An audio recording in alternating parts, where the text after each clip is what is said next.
Okay, so I've just got a very short presentation to kind of set the scene for the lab that I'm sharing in the afternoon with Rajat, which I was thinking about doing now because we have a faculty meeting, but I did a push this morning and for some reason it's not building on Binder. And so to avoid everybody downloading everything and doing a clone of the repository, I'm going to try and sort that out and join you in the afternoon in the lab session now. Anyway. What I wanted to talk about just quickly now was what we're going to be doing in the afternoon, which is essentially a large-scale water budget-based monsoon onset index. And the majority of the slides I'm showing now are from Simona Bordoni because the index is actually something she published about a decade ago together in a paper with Walker and Bordoni in 2016. And then this afternoon, we're going to be looking at a Python notebook which implements the breakpoint analysis to actually identify this monsoon onset. So, as I said, just click here. So, of course, this index is just one index. It's a large scale point of view. And so what we're going to be doing in this index is we're going to be really looking at the water budget over this purple area, which spans from 10 to 30 north and 60 to 100 east.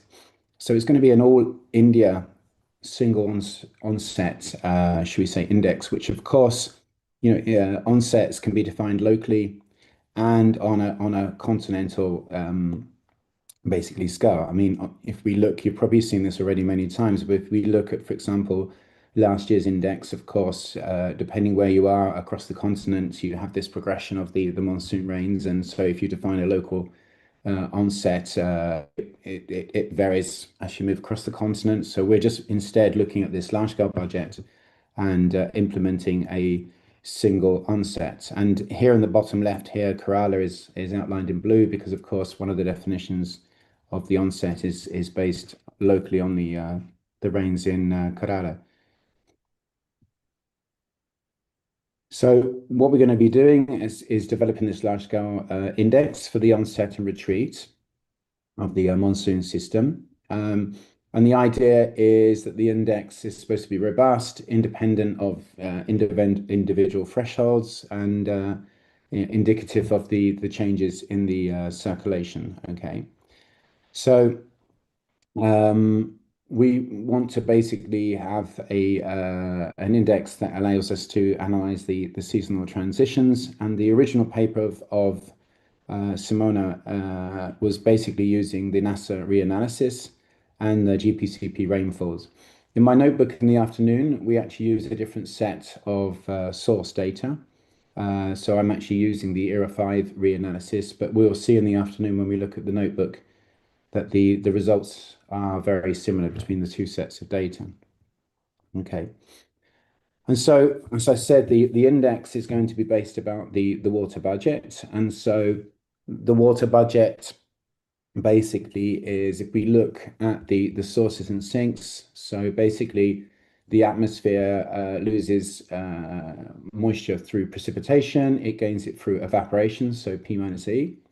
And this balances basically the moisture flux convergence, which is on the left-hand side, with the difference being simply changes in the storage. So dW by dt is just representing the changes in storage in moisture. And as we'll see in a moment, then this term here in terms of the storage, generally in today's climate, it is actually quite small. But Simone has been working on a paper recently showing how this term here can actually become relatively important in future much warmer climates, which is something she's been working on recently. But for today's purposes, mostly we'll show that this is usually fairly negligible. And so basically the moisture flux convergence to a zero order just balances precipitation minus evaporation. In fact, I had a master's student was also working on this recently, and so for ERA 5, these terms are actually diagnosed. The moisture flux convergence is actually directly calculated and stored within ERA 5. But for example, if you're looking at seasonal forecasts, this is not a calculated online, should we say, quantity. and is a bit more tricky from the available data on the Copernicus to calculate. And so we were actually just working on using the same index, but just using P minus E, which works very well. And then what we're going to be doing is, as I said, using a change point detection, which I'm going to explain in a moment, which is just basically looking at this moisture flux convergence over this domain. Okay, but we'll see how that works in a moment. So what I thought we'd do is, if we start for a little bit of fun. So this is, in the paper, they specifically gave an example year of the year 2000. Okay, so here I'm actually just using the rainfall from era 5, okay, not the GPCP, but it's actually pretty close. So this is the rainfall calculated over that box from 10 to 30 north and 60 to 100 east. And it's the precipitation from the year 2000. So if I hide my meeting controls so I can see here. So if you have a phone or a laptop in front of you, I just thought it'd be a bit of fun, first of all, if you get it out and go to menti.com, and you can use this code. Basically, I've kind of clipped where I've put this on. I've just noticed day of year. So this is just day of year, as you probably already realized, in 2000. And if you put in this code, and I'm going to start, let me come out of this just for a moment. Oops, okay, like this. And then we can go over to here. And I do start presentation. Okay, so I just thought it would be fun to have a look at where you thought the onset actually occurred this year. Let me put this back up so you can still see it. And then I will share the other screen. I'll give you all a few minutes, and then I can show the results. Let's have a look. Okay.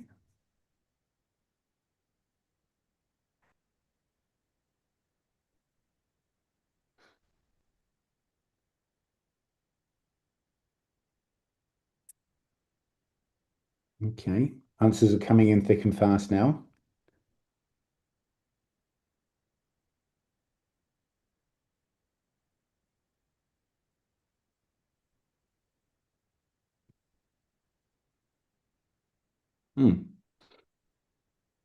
This is interesting. We're starting to get distinct bimodality. Oh, and now we've got an outlier. I'll just give you a couple more minutes.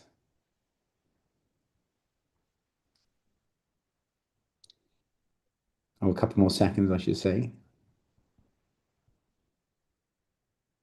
Slightly less bimodal now.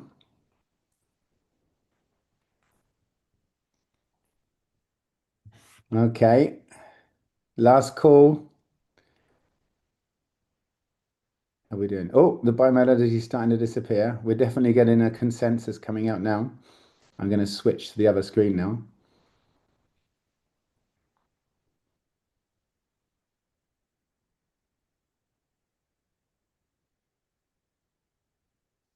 Okay, so I will change my share to the whole desktop. So now you should hopefully be able to see, let me just minimize myself. Can you all see my screen? Hopefully that shows the results. You should be able to see that now. So what we see, let's go back to the original rain set here. Look, so this was day 100 and this was day 200. And this is our consensus EPS forecast. So we can see this, have this strong mode here, which basically is peaking out at about day 150. I was trying to actually write a script to do this live and actually overplot it on the time series, but I didn't manage to get it working. So we're going to have to transcribe between the two. So you can see we have this really main peak at around 150. The majority of people have kind of chosen between about day 125 up to about day 150, which if we look at this graph here, so 125 is here, and then 150, 160 is where this first really big peak. So most of the people have chosen this period here where the rains are ramping up, but there's quite a difference in consensus of exactly where this onset is happening. There are some people that have gone a lot later, so from 150 out to about day 200. So this is right up to here, the main shoulder of the season. So this is pretty late. And there's somebody who chose day 30. So they were out right back here. So I'm not sure if that was intentional or so on. So interestingly, nobody picked this first little bump here around day 90. That seems to be clear. That would have been here. And someone got a zero now. Okay.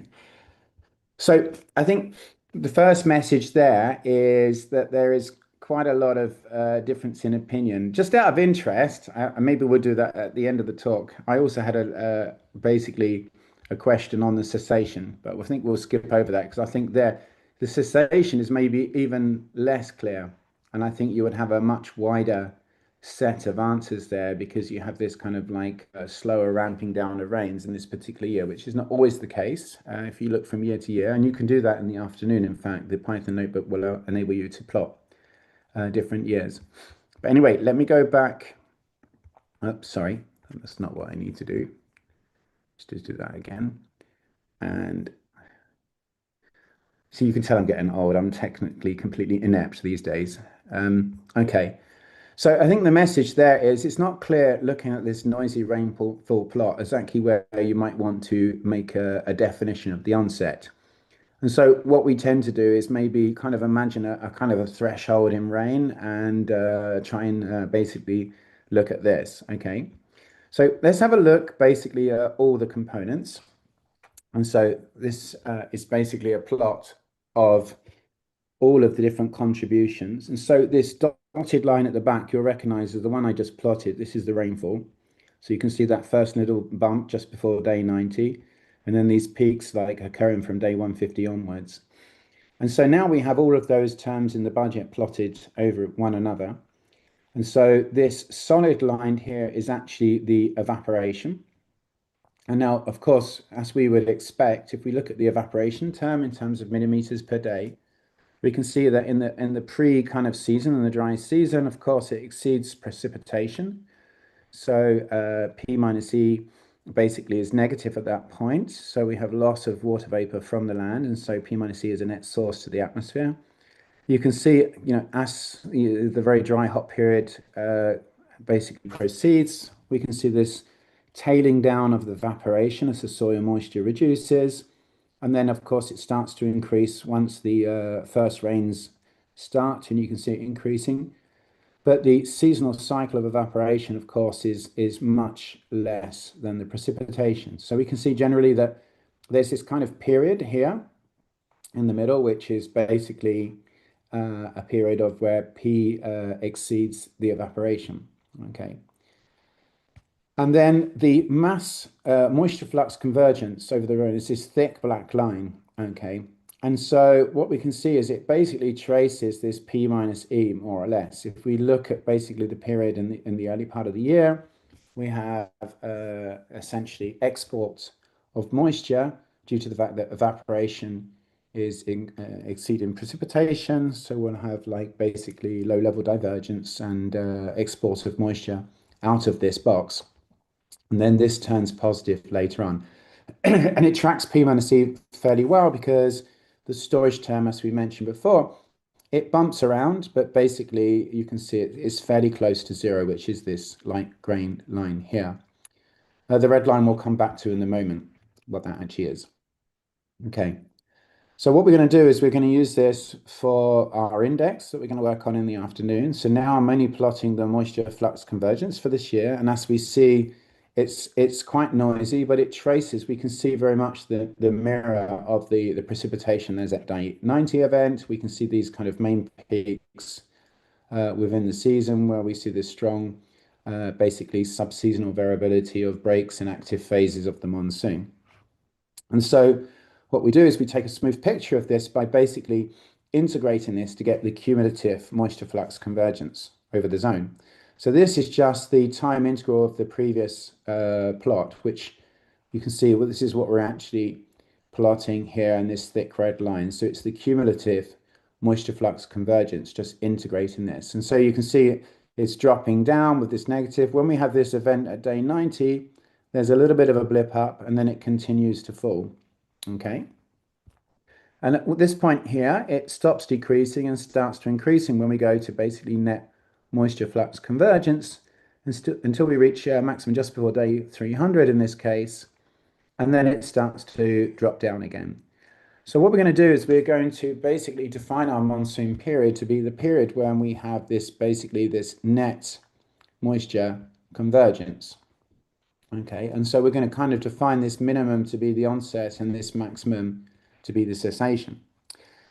Now, I said the minimum and maximum, but if we were to just simply take the minimum and maximum, we can see there's a problem. If I were in the classroom with you now, I'd be pointing around the room like I did last year and interacting with you. But of course, when you're talking online, it's always much more difficult. So I'm never in my comfort zone giving online talks. So I hope you're there. So what I would be doing is pointing at people randomly in the room and saying, okay, but what is the problem if we just simply take a minimum? So if you look at this, have a think about it just for a second before I give you the answer. If we simply take the minimum, what could be the problem with this? Well, we can kind of see from this year 2000. I don't know if Simona chose this year specifically for this or whether it was just by chance. But if we look around this period here, well, I've got this vertical line in a moment, which is where our particular algorithm will choose the onset. If you look closely, you can see there's kind of like almost like a double minimum, no? Because it just so happens around this period, we have these oscillations and changes in rainfall. And so you can see that there's a minimum slightly to the left of the vertical line and a minimum slightly to the right, local minimums, I should say. So if we were to choose the absolute minimum, I think looking at this, it would actually be the left-hand bump, but they're very close together.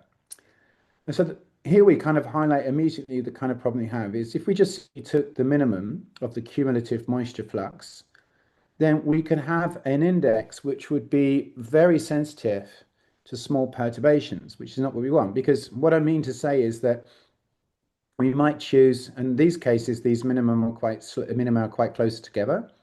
But we can imagine a situation where they're perhaps spread out by a couple of weeks. So we reach a minimum and then there's another minimum shortly afterwards.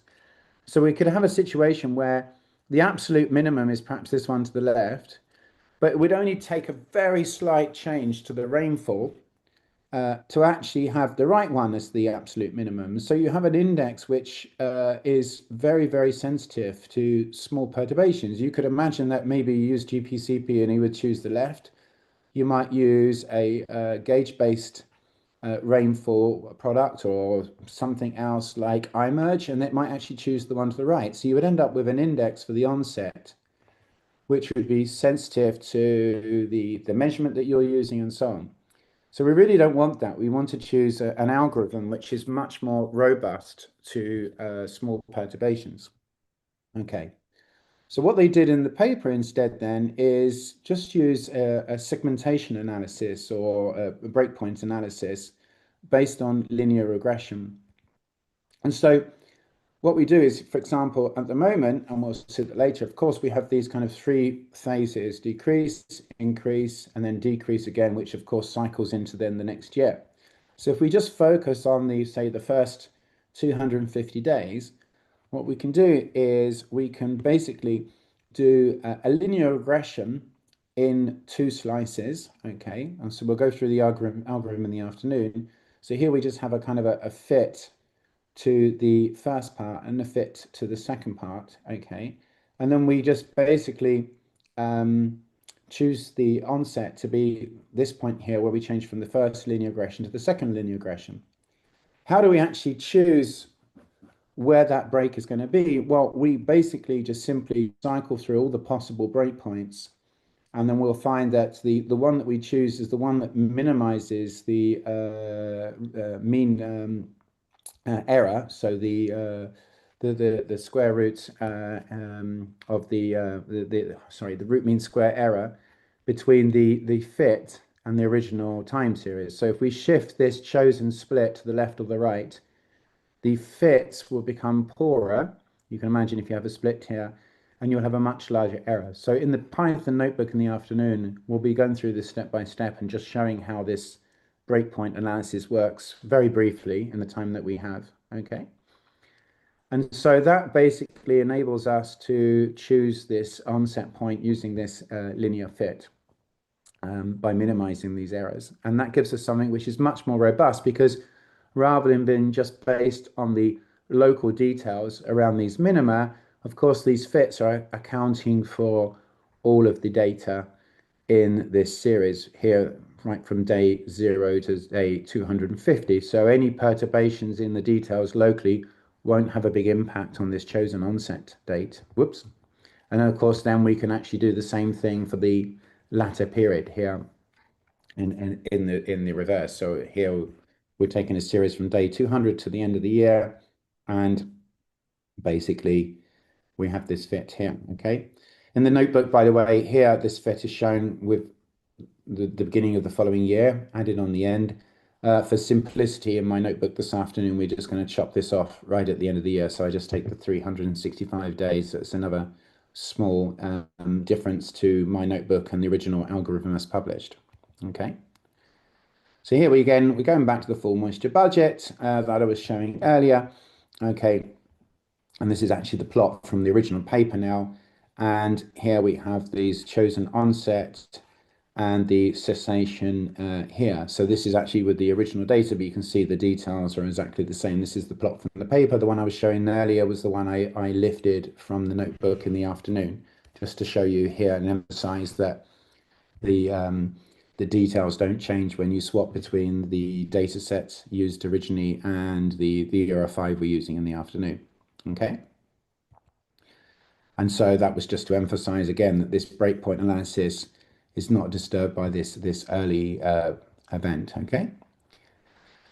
So here I'm just showing a couple of slides just to finish off, which basically are showing the onset in the climatology, and then what we're going to be doing in just a couple of plots I wanted to show from the original paper is how the circulation and the properties change between the chosen climatological onset date and then 15 days later in a kind of a lead lag. So for example, on the right hand side, this is showing the rainfall and the mass flux in the mean now, so the moisture flux convergence, and then the dotted line is the GPCP rainfall.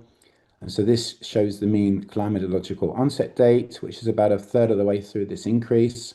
Okay. And you can see the close tracing of this through the moisture flux convergence. And on the right hand side, you can see how this corresponds very well with the changes in the low level flow, where we're moving from a regime of net divergence at low level to convergence and import of moisture over the continent, as we would expect. Okay. So the statistics basically of the onset from this change point segmentation analysis basically gives a mean onset date of around day 138 with a standard deviation of around 8 days and a withdrawal around day 292. So the mean season length is about 154 days where we have net moisture import.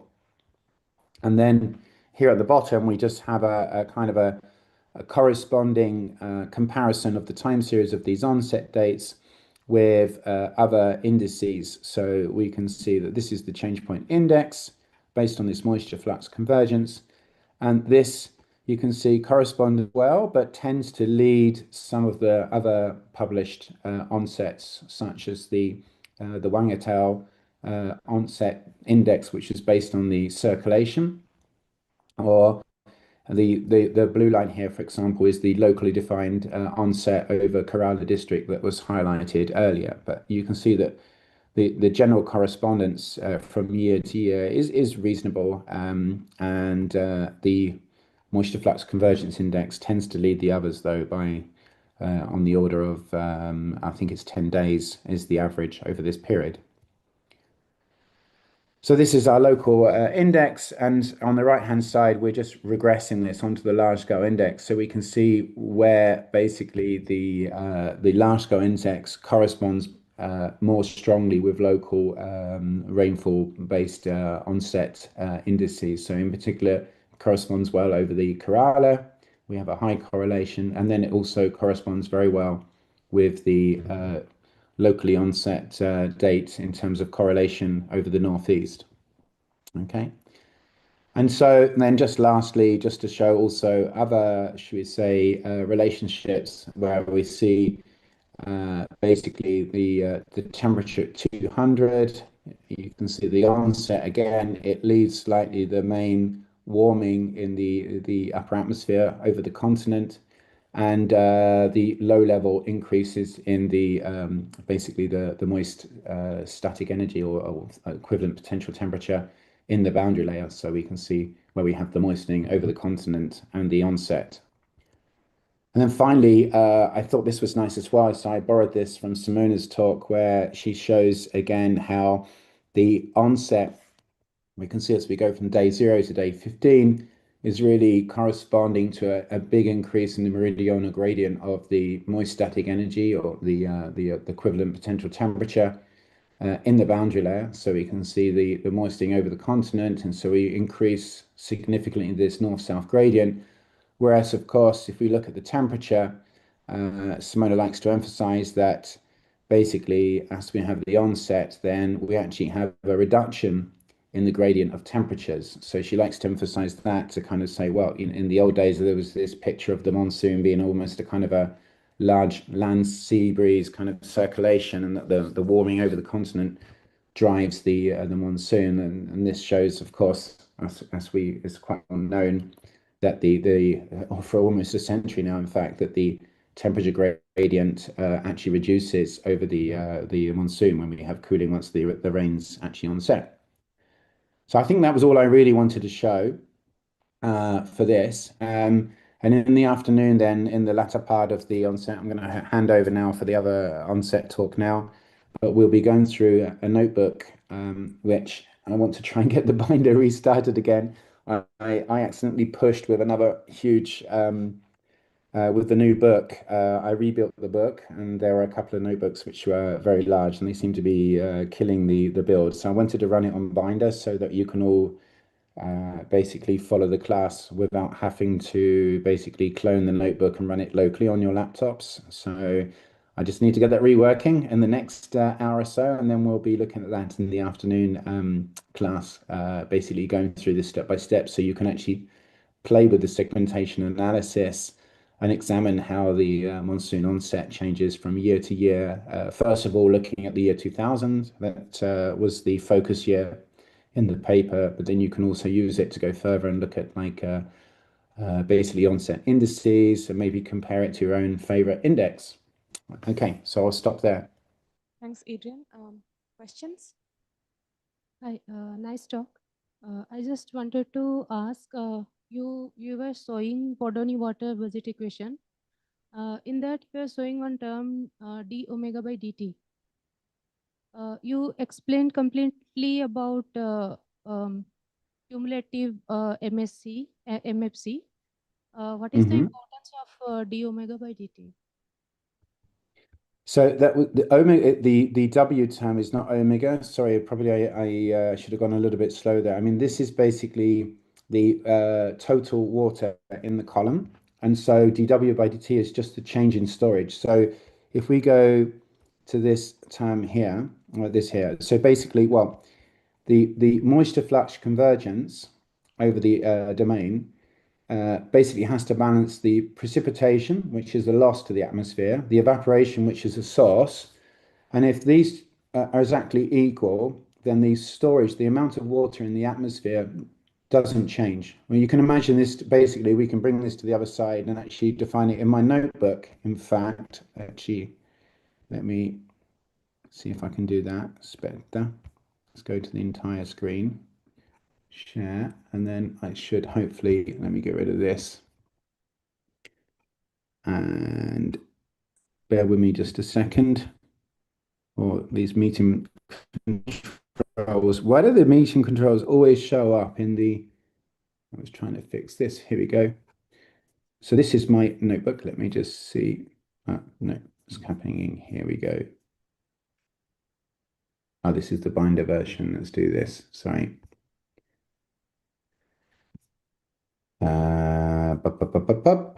Let me have a look. This is my thing here. So what's the point I wanted to say? Bear with me just a second. This is the breakpoint. It should be right near the top. So this is the segmentation, and then, because it's sometimes clearer if we look at the, okay, so maybe this is easy if I just reverse the equation in this way, okay? So this simply says, so W here, as in that note, is just the integral of the humidity over the atmosphere, over the domain, okay? Well, over the atmosphere and then averaged over the domain. So it's just the amount of water vapor in the column, and that rate of change of that water vapor is just simply contributed to by these three terms. So this is just reversing that other equation. We have, it increases if we have moisture flux convergence over the domain. So if we have import from the ocean into that box over the continent, it reduces if we have precipitation, and it increases by evaporation. So this term here is just simply the change in the storage, which, as you can see from that analysis, is small compared to the other terms. So kind of to a kind of a zero order, basically the moisture flux convergence is balanced by the net precipitation minus evaporation. So you can see that here, that's that plot again, and that's this gray line here. So it does bump around, but basically it's fairly close to zero. So to a very good approximation, the moisture flux convergence just balances the P minus E, which are the other two terms here. So I don't know if that makes that a little bit clearer. So it's not a vertical velocity, it's just the amount of water vapor in the atmosphere. And as I mentioned, of course, if you go to much warmer climates, then of course the capacity to hold water in the atmosphere increases according to Clausius Clapeyron. And so Simona in recent work has showed that that big increase, if you go to extremely warm, extreme climates, the fact that this storage capacity increases actually then leads to this term starting to become a bit more important. And so what happens then, that leads to an increased delay in the monsoon onset, because when you start to have convergence over the Indian subcontinent, it first of all contributes to an increase in water in the atmosphere before precipitation starts to kick off. So if you go to much warmer climates, then there starts to become a kind of a bit of a delay between precipitation onset and the kind of dynamical import of moisture over the continent due to the fact that this term is starting to increase in importance. But in today's climate, that's kind of much more subdued. One more follow-up question. One more question. Yes. You were showing one spatial plot that is local onset. After showing this calculation, spatial map you were showing, that is about all India local onset. This one So here. after this, Yes. this one. So Yeah. this is the implication of the same budget equation, right? And then So yeah. so this local onset kind of progression shown in the contours, I think is pretty much like this plot here, no, which is just looking at the progression of the local rains over the continent. So in how all the points, like all the grid points, this specific equation will work correctly? That is the question. This is about progression. Yes. Onset over So this is Kerala. a, yeah. Onset over So Kerala so has. so this, well, this is looking at the local rainfall. So it's quite a different viewpoint, though, because the index that we're defining here is for the whole budget for the whole continent, rather than being a single index locally defined for each kind of like should we say locality. So when we look at something like this, we get this very smooth picture from the climatology, of course. But when you look in any individual year, so again, when we look at these bars here, this is kind of a line plotted through, should we say, progression of rainfall. So, of course, the details locally can be, should we say, very uncertain how you define it. So if you have a threshold base index, so that's why I mean, even when we looked at the global rainfall map here, you can see that how one defines. That's why it was kind of fun to kind of do this exercise here with this the Mentimeter, because it shows that when you have a locally based rainfall, and of course local rainfall will be even noisier than this kind of continent scale rainfall, then there's a lot of uncertainty in how you define it. Should we say the onset using just like thresholds. So that was kind of the main motivation for Simona Bordoni to basically come up with this, should we say, large-scale viewpoint of an index, which was designed to be as robust as possible.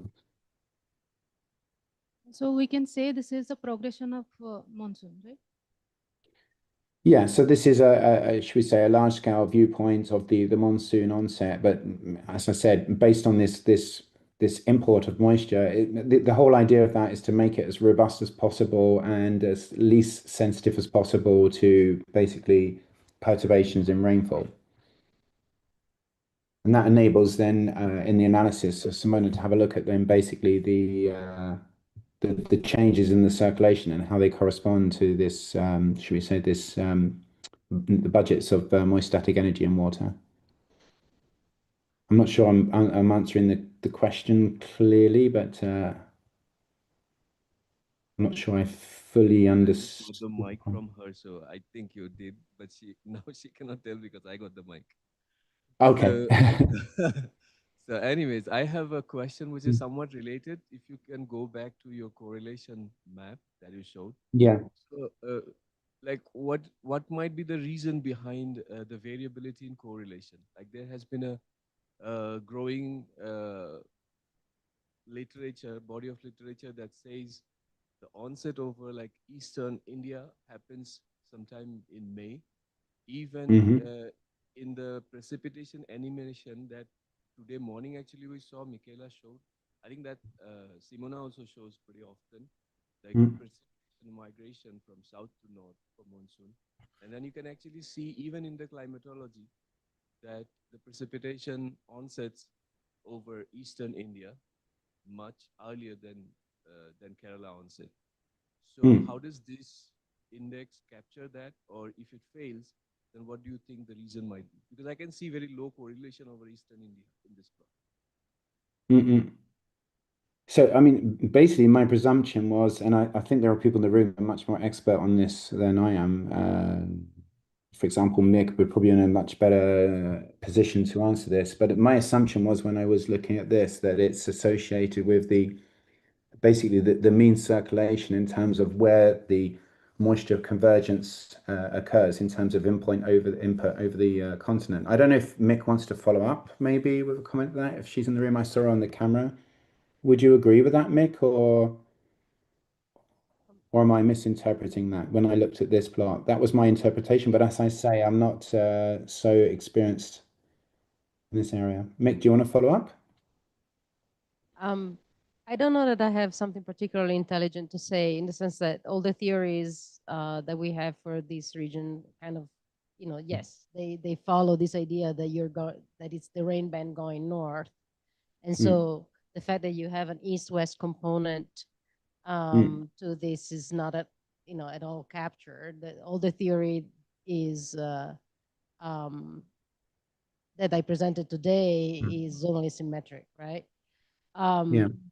What's interesting though is that there is a lot of zonal symmetry. The systems actually go the opposite direction from the Bay of Bengal in. So it may be that that to really understand this, we have to go to the time scale of either the BSISO or the idea of this progression of the actual synoptic system from the west to the east.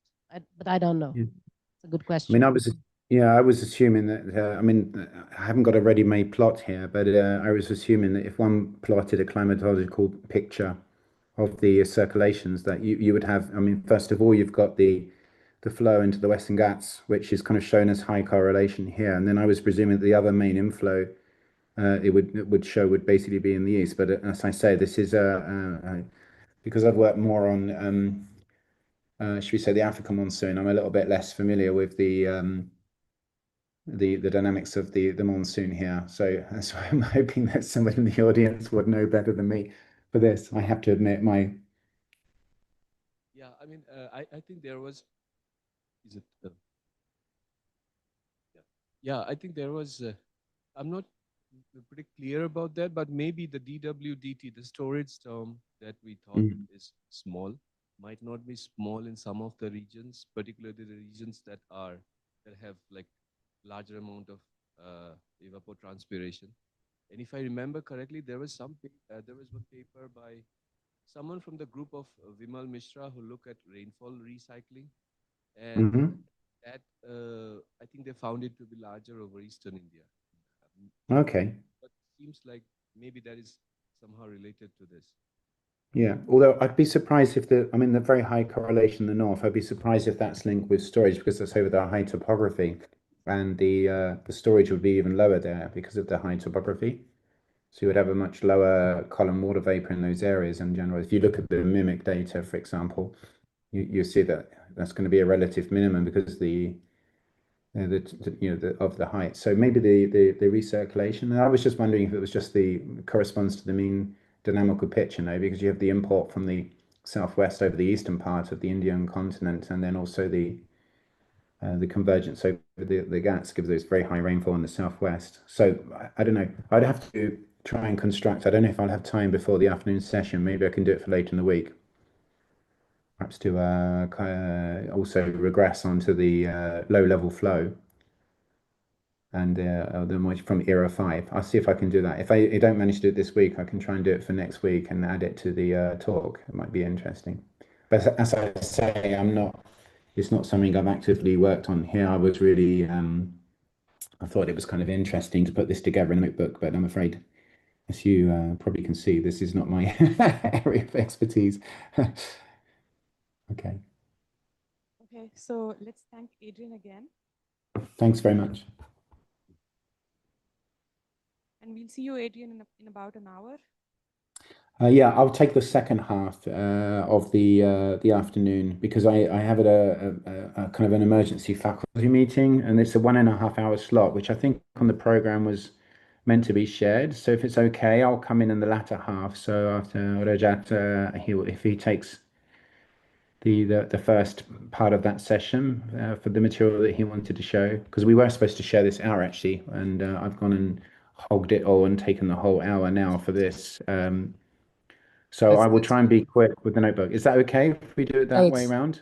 That's fine. So we looked at a large scale onset index now, and maybe after the break, we will first look at local rainfall onset, and we will quickly do some demo on that. And then maybe after that, Adrian can come in and then show us his notebook about this particular index. Yeah. Or I'm happier if you want to take that whole session. I'm also happy to come in later in the week or in week 2 to do that notebook. If there's a space where you can squeeze me in, that would give me time to sort out my glitch on the binder and also stay in the faculty meeting after the break. Yeah, so I'm happy to play it by ear. Yeah. That's possible. I think we have some slots available, so that we can do that. Yeah. That would give me a little bit of slack as well. It was working last night, and then I did a push, and there must have been when I rebuilt the notebook. There were a couple of really large notebooks that hadn't been built before, and they just slowed everything down. So it's just hanging halfway through the build now. So yeah. So then I tried to quickly sort it out, and I was just when you're like digging a hole in an emergency, you think, oh my goodness me, why is it not working? And then I was just like digging myself deeper and deeper, trying things out in a hurry. So I need to kind of sort out the mess. And so if you can give me that little bit of breathing space, Sure. that would actually help me quite a lot. Yeah, it's possible. Okay, cool. Do that. Okay, so we'll contact offline, and then we'll sort something out. Yeah. So after lunch, we'll just do the local onset and then do a demo on that. Yeah. Okay. Yeah. Okay. Brilliant. Thanks, Adrian. Thanks so much, and see you all soon. Yeah, sorry, I'm a bit of a disaster this week, as you can see. Oh my goodness, everything is concertinaed up, and yeah, I'm doing my best. I'll talk to you soon. Bye, everybody. Have a good lunch. I really missed the food from being there last time. Oh my goodness, I wish you could packet some up and just like send it over. We are giving you food for thought. Take care, everybody. Talk to you soon, no? Thanks, Adrian. Yeah, bye-bye. Okay, bye.